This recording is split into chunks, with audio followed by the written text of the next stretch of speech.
গত 16 বছরে আমাদেরকে যে ফেসিবাদী শাসনের মধ্যে দিয়ে যেতে হয়েছে, আমাদের ইসলামপ্রিয় তাওহিদি জনতাকে যেভাবে তাদেরকে জঙ্গি হিসাবে সাব্যস্ত করা হয়েছে, আমাদের ভাই এবং বোনদেরকে নিয়ে যখন আমরা হাসপাতালে যাচ্ছিলাম, ঢাকা মেডিকেলের হাসপাতালে কোলে নিয়ে যখন রক্তাক্ত দেহ নিয়ে আমরা মেডিকেলে যাচ্ছিলাম, সেখানে আমাদেরকে হামলা করা হয়েছে। আমাদের আবু সাইদ ভাইয়ের শহীদ এবং 6 জন ভাইয়ের শহীদ শোনার পরে আমরা সিদ্ধান্ত নিলাম আমাদের এই আন্দোলনটা আর আমরা কোটার মধ্যে সীমাবদ্ধ রাখবো না। কৃষক গিয়েছিল, শ্রমিকরা গিয়েছিল, পেশাজীবীরা গিয়েছিল, বুদ্ধিজীবীরা গিয়েছিল, কিন্তু কেউ তাদের পরিচয় নিয়ে যায়নি। আমরা সবাই মজলুম ছিলাম, আমরা জালেমের বিরুদ্ধে আমরা লড়াই করতে গিয়েছি। প্রাইভেট ইউনিভার্সিটির ভাই বোনদের স্বতঃস্ফূর্ত বিস্ফোরণ, আলহামদুলিল্লাহ, তারা আবু সাইদের মতো তারাও তাদের বুককে পেতে দিয়েছিল। এ পর্যায়ে আমরা একটু যেতে চাই এই আন্দোলনের অন্যতম সংগঠক জনাব সাদিক কায়েম, আপনার কাছে আসতে চাই। এই আন্দোলনটা তো ছিল একসময় কোটার আন্দোলন, সেখান থেকে এক দফার আন্দোলনে যায়। তো এটি কি আগে থেকেই একটা সুপরিকল্পিত বিষয়, নাকি এর পেছনে আরও একেবারে সরকার পতনের এক চূড়ান্ত আন্দোলন যাবে, কিন্তু তার আগে কোটার আন্দোলন হবে, এটাকে কেন্দ্র করে, নাকি একটা বিশাল পরিকল্পনার অংশ? বহু কথাই তো আপনাদের পক্ষে বিপক্ষে শোনা যায়। এই বিষয়গুলো আজকের এই আয়োজনে জানতে চাই। আলহামদুলিল্লাহ রাব্বিল আলামিন ওয়াল আকিবাতু লিল মুত্তাকিন ওয়াসসালাতু ওয়াসসালামু আলা সাইয়্যিদিল মুরসালিন ওয়া আলা আলিহি ওয়া আসহাবিহি আজমাইন। 24-এর ছাত্র জনতার অভ্যুত্থানের সকল শহীদ এবং গাজীদের জন্য দোয়া করার জন্য, যাদের মাধ্যমে আজকে আমরা আজাদি পেয়েছি। আল্লাহ পাক সুবহানাহু ওয়া তাআলা আমাদের সকল শহীদ ভাই বোনদেরকে জান্নাতুল ফেরদৌসের মেহমান হিসেবে কবুল করুক। আমাদের যারা গাজীরা আছে, যারা এখনো হাসপাতালের বেতে কাতরাচ্ছে, আল্লাহ পাক সুবহানাহু ওয়া তাআলা তাদেরকে দ্রুত সময়ের মধ্যে সুস্থতা দান করুক, আল্লাহ আমিন আমিন। গত 16 বছরে আমাদেরকে এক ধরনের শাসন এবং শোষণের মধ্য দিয়ে যেতে হয়েছে। বিশেষ করে এদেশের যারা ইসলামকে পছন্দ করে, ইসলাম প্রিয় তাওহিদি জনতা, তাদেরকে বিভিন্নভাবে ট্যাগিং করা হয়েছে। ইসলামের যে সিম্বলগুলো আছে সেগুলোকে জঙ্গিফিকেশন করা হয়েছে। যারা নামাজ পড়ে বিশ্ববিদ্যালয়গুলোতে, স্কুলগুলোতে, কলেজগুলোতে, তাদেরকে বিভিন্নভাবে ট্যাগিং করা হয়েছে। ইসলামের চিহ্নগুলোকে বিলোপ সাধন করার জন্য সব ধরনের চেষ্টা করা হয়েছে। এবং আপনারা এও জানেন 2013 সালের 5 মে এদেশের আলেম উলামাকে নির্বিচারে রাতের অন্ধকারে ফিলিস্তিনে ইসরায়েলা যেভাবে বর্বরচিত হামলা করে, সেভাবে হামলা করে গণহত্যা করা হয়েছে। এভাবে 2018 সালে নিরাপদ সড়ক আন্দোলনে আমাদের স্কুল কলেজের কোমলমতি শিশুদেরকে নির্মম নির্যাতন করা হয়েছে। এভাবে আমাদেরকে অনেকগুলো ঘটনা প্রবাহের মধ্যে দিয়ে আমাদেরকে যেতে হয়েছে। এবং বিশেষ করে ইসলামপ্রিয় জনতাকে সবচেয়ে বেশি জুলুম এবং নির্যাতন করা হয়েছে। তো এই যে জুলুম, নির্যাতন, নিষ্পেষণ, বৈষম্য, এর মাধ্যমে এদেশের আপামর ছাত্র জনতা, তাদের স্বতঃস্ফূর্ত বিস্ফোরণ ছিল আমাদের 24-এর ছাত্র জনতার অভ্যুত্থান। আপনারা জানেন ফেসিবাদী হাসিনা এবং তার দোসররা 5 জুন তারা কোটা ব্যবস্থা আবার পুনর্বহাল করে। এই কোটার মাধ্যমে এদেশের যারা মেধাবী আছে তাদেরকে বঞ্চিত করা হয়, এবং এই কোটা সুবিধা দিয়ে যাদেরকে এখানে নিয়ে আসা হয়, আলটিমেটলি তারাই এই ফেসিবাদী শাসনকে টিকিয়ে রেখেছিল। যখনই এই কোটা ব্যবস্থা আবার পুনর্বহাল করা হয়, সেই কোটার বিরুদ্ধে বাংলাদেশের প্রত্যেকটি বিশ্ববিদ্যালয়ে শিক্ষার্থীরা তারা জেগে ওঠে এবং তারা এই অন্যায়ের বিরুদ্ধে তারা কথা বলে। এর পাশাপাশি গত 16 বছরে তারা যে একটি ফেসিবাদী শাসনের মধ্যে দিয়ে গিয়েছে, প্রতিটি ক্যাম্পাসে ক্যাম্পাসে যে একটা দাসত্বের রাজনীতি ছিল এবং এক ধরনের শোষণের মধ্যে দিয়ে যেতে হয়েছে, সে ক্ষোভের বিস্ফোরণ ছিল আমাদের এই 24-এর ছাত্র জনতার অভ্যুত্থান। শুরুর দিকে আন্দোলনে সর্বস্তরের শিক্ষার্থীরা আসে, তারা শান্তিপূর্ণভাবে দাবি তুলে দ্রুত সময়ের মধ্যে কোটা যেন বাতিল করা হয়। কিন্তু আপনারা জানেন ফ্যাসিস্ট হাসিনা এবং তার দোসররা শিক্ষার্থীদের শান্তিপূর্ণ আন্দোলনে সন্ত্রাসী ছাত্রলীগ এবং তার দোসরদেরকে নিয়ে এসে ঢাকা বিশ্ববিদ্যালয়ে 15 জুন আমাদের ভাই বোনদের উপর নির্মম নির্যাতন হয়। আমরা দেখতে পেয়েছি আমাদের বোনদেরকে হামলা করে তাদের চেহারাকে রক্তাক্ত করা হয়েছে। আমাদের ভাই এবং বোনদেরকে নিয়ে যখন আমরা হাসপাতালে যাচ্ছিলাম, ঢাকা মেডিকেলের হাসপাতালে কোলে নিয়ে যখন রক্তাক্ত দেহ নিয়ে আমরা মেডিকেলে যাচ্ছিলাম, সেখানে আমাদেরকে হামলা করা হয়েছে। মেডিকেলে যখন আমাদের ভাই বোনদেরকে নিয়ে আমরা যখন এক্সরে করাচ্ছিলাম, ওইখানে আমাদেরকে হামলা করা হয়েছে, আমাদের ভাই বোনদের উপর হামলা করা হয়েছে। ইতিহাসের একটা বর্বরচিত হামলা হয়েছে। সেই 15 জুলাই যখন হামলা হয়, হামলার পরবর্তী আমাদের ভাই বোনদের চেহারাগুলো সারা দেশে ছড়িয়ে পড়ে। সারা দেশের সর্বস্তরের মানুষ তারা আর ঘরে বসে থাকতে পারে না, তারা রাস্তায় নেমে পড়ে। পরবর্তী দিন আপনারা জানেন 16 জুলাই ঢাকা বিশ্ববিদ্যালয়ের শহীদ মিনারে একটি গণজাগরণ হয়, সর্বস্তরের মানুষ একত্রিত হয়। এবং যখন সমাবেশ চলছিল তখন আমরা শুনতে পাই রংপুরে আমাদের ভাই আবু সাঈদ শহীদ হয়েছে, চট্টগ্রামে ওয়াসিম শহীদ হয়েছে, চট্টগ্রামে শান্ত শহীদ হয়েছে। এভাবে ঢাকা সহ সারা দেশে আমাদের 6 জন ভাই শহীদ হয়েছে। এবং আমরা দেখতে পেয়েছি আমাদের আবু সাঈদ ভাই এভাবে 2 হাতকে প্রসারিত করে বলছিল, বুকের ভিতর অনেক জোর, বুক পেতেছি গুলি কর। আমাদের আবু সাঈদ ভাইয়ের শহীদ এবং 6 জন ভাইয়ের শহীদ শোনার পরে আমরা সিদ্ধান্ত নিলাম আমাদের এই আন্দোলনটা আর আমরা কোটার মধ্যে সীমাবদ্ধ রাখবো না। গত 16 বছরে আমাদেরকে যে ফেসিবাদী শাসনের মধ্যে দিয়ে যেতে হয়েছে, আমাদেরকে যে জুলুম করেছে, আমাদের ইসলামপ্রিয় তাওহিদি জনতাকে যেভাবে তাদেরকে জঙ্গি হিসাবে সাব্যস্ত করা হয়েছে, ইসলামের প্রতি যে ঘৃণা তৈরি করা হয়েছে, যারা এটা তৈরি করেছে তাদের বিরুদ্ধে তাদের শেষ না দেখা পর্যন্ত আমরা আমাদের আন্দোলন থেকে সাদিক এক পা কায়েম, পিছনে যাব না। আপনাকে একটা সম্পূরক প্রশ্ন করতে চাই। আপনাকে কিন্তু ওই সময়ে জাতি দেখতো না, অনেককেই আমরা দেখতাম, আপনাকে দেখতাম না। এবং পরবর্তীতে আমরা জেনেছি যে আপনার একটি ছাত্র সংগঠনের রাজনৈতিক পরিচয়ও আপনি ওন করেন বা আপনি ছিলেন তাদের সাথে। তো আসলে যোগসূত্রতা কি আসলে? আপনি এত আরেকটা প্রশ্ন জনগণ কিন্তু এরকম করেই থাকেন যে এই আন্দোলনটাকে হ্যাক করেছে ছাত্র শিবির, আবার কেউ কেউ এরকম বলে থাকেন যে টোটালটাকেই পেট্রোনাইজ করেছে ছাত্র শিবির। আসলে ফ্যাক্টটা কি, ছোট করে যদি বলতেন। এই আন্দোলনে একটা চমৎকার সৌন্দর্য ছিল। এখানে আমরা যারা গিয়েছিলাম, এখানে ছাত্রদল গিয়েছিল, বামপন্থী ছাত্র সংগঠন গিয়েছিল, তাওহিদি জনতা গিয়েছিল, সমাজের সর্বস্তরের মানুষরা গিয়েছিল, কৃষক গিয়েছিল, শ্রমিকরা গিয়েছিল, পেশাজীবীরা গিয়েছিল, বুদ্ধিজীবীরা গিয়েছিল, কিন্তু কেউ তাদের পরিচয় নিয়ে যায়নি। আমরা সবাই মজলুম ছিলাম, আমরা জালেমের বিরুদ্ধে আমরা লড়াই করতে গিয়েছি। আমরা আমাদের পরিচয় ভুলে গিয়ে আমরা গ্রেটার পারপাস নিয়ে আমরা কাজ করেছি। এবং এই বিষয়টা আমি বলতে চাই, আন্দোলনের শুরু থেকে 5 জুন থেকে 36 জুলাই পর্যন্ত নীতি নির্ধারণ এবং মাঠ পর্যায়ে সমন্বয়ের সাথে আমি যে দলটা করি আমরা যুক্ত ছিলাম। এই ক্ষেত্রে আমরা যদি সেই সময় ব্যানার নিয়ে আমরা যদি সামনে দাঁড়াতাম, অথবা ব্যানার নিয়ে যদি আমাদের মধ্যে টানাটানি হতো, তাহলে এই যে আজকে আমরা আজাদি পেয়েছি সেটা পেতে আমাদেরকে আরও অনেক দিন সময় নিতে হতে পারতো। সাদিক কায়েম, আরেকটা প্রশ্ন একটু যদি আপনি উত্তর দেওয়ার স্বাচ্ছন্দ্য বোধ করেন, সেটি হচ্ছে বিভিন্ন রকম সমালোচনা শোনা যায় যে যে সমন্বয়কদের একটা তালিকা হয়েছিল, সেই তালিকাটা জানতে চাই যদি আপনি বলেন যে এটা কে তৈরি করেছে এবং সেখানে আপনার নাম নেই কিন্তু আপনি আবার এত লাইমলাইটে, বিষয়টা আসলে কি? হ্যাঁ, দেখেন, আমরা এই আন্দোলনের শুরু থেকে একসাথে বসে, এখানে যারা মূল সমন্বয়ক ছিল, মাহফুজ আলম, নাহিদ ইসলাম, এরপর হচ্ছে আসিফ মাহমুদ, সার্জিস, হাসনাত, আর বাকি যারা আছে, আমরা ক্যাম্পাসে দীর্ঘদিন ধরে একসাথে অ্যাক্টিভিজম করেছি। আমি 2017 সালে ঢাকা বিশ্ববিদ্যালয়ে আসি।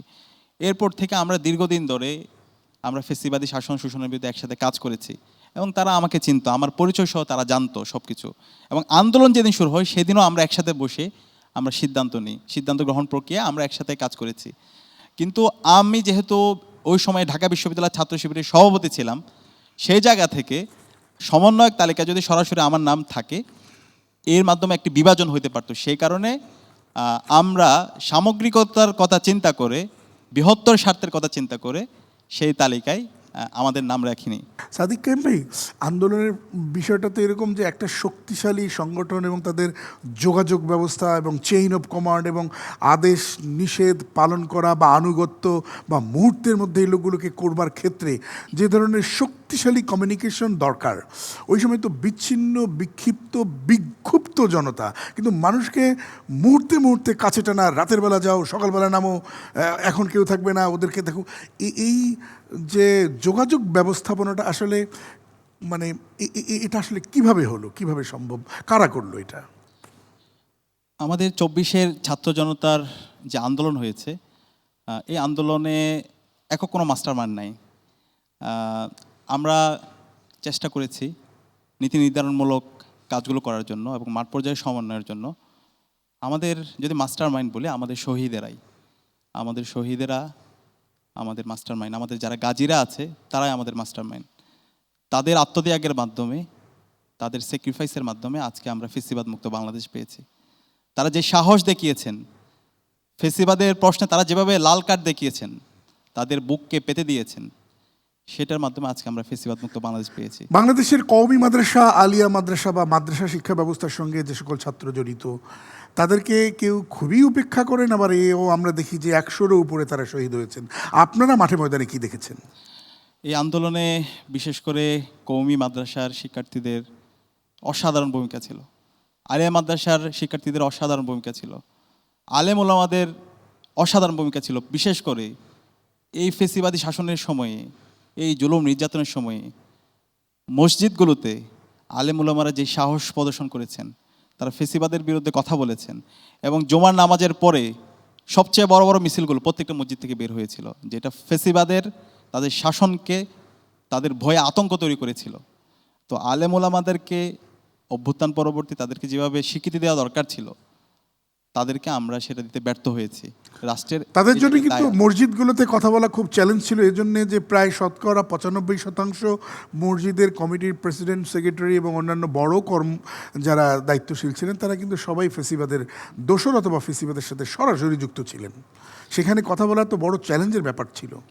এখানে দুই ধরনের ছিল। কিছু আমরা আলেম ওলামাদেরকে দেখতে পেয়েছি, তারা এই ফেসিবাদকে টিকিয়ে রেখেছিল। যেভাবে বামপন্থীদের বেশিরভাগ অংশ তারা শাহবাগ কায়েম করার মাধ্যমে গত 16 বছরে কালচারালি হাসিনার অবৈধ শাসনকে তারা যেভাবে বৈধতা দিয়েছিল, আলেম ওলামাদের একটি অংশ তারাও হাসিনার এই ফেসিবাদকে, হাসিনাকে বিভিন্ন জননী উপাধি দিয়ে তাকে টিকিয়ে রেখেছিল। এবং আমরা এটাও দেখতে পেয়েছি, হাসিনার পালানোর সাথে সাথে বাইতুল মোকাররম মসজিদের খতিবকেও পালাতে হয়েছে।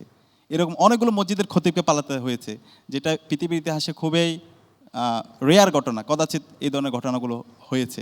কিন্তু এরপরও বাতিলে রক্তচক্ষুকে উপেক্ষা করে আমরা অনেক শির দ্বারা উঁচু করা আলেম ওলামাদেরকে দেখতে পেয়েছি। তারা শত ধরনের জুলুম, নির্যাতন, নিষ্পেষণ সেগুলোকে তোয়াক্কা না করে তারা সবসময় হকের উপর, তারা সবসময় সত্যের উপর তারা অটল ছিল। আমরা তাদেরকে নতুন বাংলাদেশ থেকে তাদেরকে সেলুট জানাই। এবং আমার আরেকটি যেই প্রশ্ন আসছিল, আমার খুব বলতেই ইচ্ছে হচ্ছে যে এই নির্যাতন নিষ্পেষণের আমিও একজন ভিকটিম। যে নুরুল ইসলাম ফারুকি রহমতুল্লাহ আলাই এদেশের প্রথিতযশা আলেমে দিন, ইসলামিক স্কলার ছিলেন। ভদ্রলোককে মেরে ফেললেন কি, এখন তো তার চার্জশিট সহ পুরো সব কিছুই উন্মুক্ত। কিন্তু যে 6 জনকে আমরা বাড়ি থেকে পালিয়ে মাসের পর মাস চাকরি হারালাম, সব হারালাম, হারিয়ে রিক্ত হস্তে ঘুরে বেড়াই রাস্তায় রাস্তায়, সেই 6 জনের একজন আমিও সেই। তো আপনার কাছে আবারও শুনবো ইনশাল্লাহ। এবং আমরা আলেম ওলামাদের আরেকটি যেটি আমাদের স্পিরিট ছিল, আল্লামা দেলাওয়ার হোসেন সাইদি, ওনার যে একটা ঐতিহাসিক উক্তি আছে, বিড়ালের মতো 500 বছর বেঁচে থাকার দরকার নাই, সিংহের মতো 1 ঘন্টা বাঁচতে চাই। এই যে আলেম ওলামাদের যে স্পিরিট, ফেসিবাদের বিরুদ্ধে তাদের যে শক্তিশালী তাদের বয়ান, সে বয়ানগুলো এদেশের আপামর ছাত্র জনতাকে অনেক বেশি উজ্জীবিত করেছে।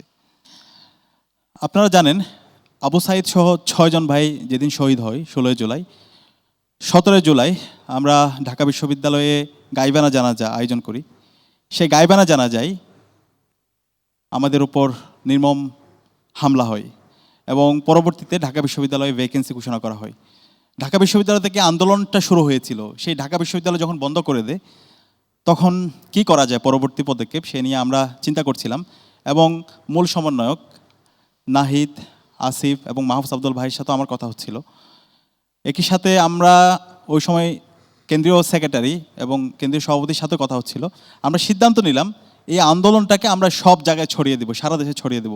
পাশাপাশি প্রাইভেট ইউনিভার্সিটিতে আমাদের যারা ভাই বোন আছে তাদেরকেও আমরা এখানে অন্তর্ভুক্ত করব। সে অনুযায়ী ওই দিন সন্ধ্যায় মিটিং করি এবং 18 জুলাই আপনারা দেখতে পেয়েছেন আমাদের প্রাইভেট ইউনিভার্সিটির ভাই বোনদের স্বতঃস্ফূর্ত বিস্ফোরণ। আলহামদুলিল্লাহ, তারা আবু সাইদের মতো তারাও তাদের বুককে পেতে দিয়েছিল এবং এর মাধ্যমে সে আন্দোলনে একটি নতুন মাত্রা যুক্ত হয়। এবং আন্দোলন যখন আরও তুঙ্গে, তখন ফ্যাসিস্ট হাসিনা আন্দোলনকে দমন করার জন্য সে ইন্টারনেট ব্ল্যাকআউট এবং কারফিউ এই ধরনের বিষয়গুলো আমরা শুনতে পাচ্ছিলাম। তখন আমরা সিদ্ধান্ত নিলাম আমাদের এই আন্দোলনের নেতা থাকুক আর না থাকুক, যেন আন্দোলন চলতে থাকে, সেই ধরনের আমরা একটা কর্মসূচি প্রণয়ন করব। এবং সে আলোকে আমরা আমাদের ঢাকা বিশ্ববিদ্যালয়ের সাবেক সভাপতি এবং কেন্দ্রীয় দায়িত্বশীলদের সাথে পরামর্শ করি, সমন্বয়কদের সাথে পরামর্শ করি। সেটি কি ছাত্র শিবিরের কথা বলছেন? জি জি, ছাত্র শিবির এবং বৈষম্য বিরোধী ছাত্র আন্দোলনের যারা সমন্বয়ক ছিল তাদের সবার সাথে আমরা পরামর্শ করি। পরামর্শ করে আমরা 9 দফা একটা খসড়া তৈরি করি। এবং আপনারা জানেন 18 জুলাই সন্ধ্যার দিকে ইন্টারনেট ব্ল্যাকআউট হয়ে যায়, হঠাৎ করে ইন্টারনেট ব্ল্যাকআউট, সবার সাথে যোগাযোগ বিচ্ছিন্ন, কোথায় কী হচ্ছে কিছু বোঝা যাচ্ছে না।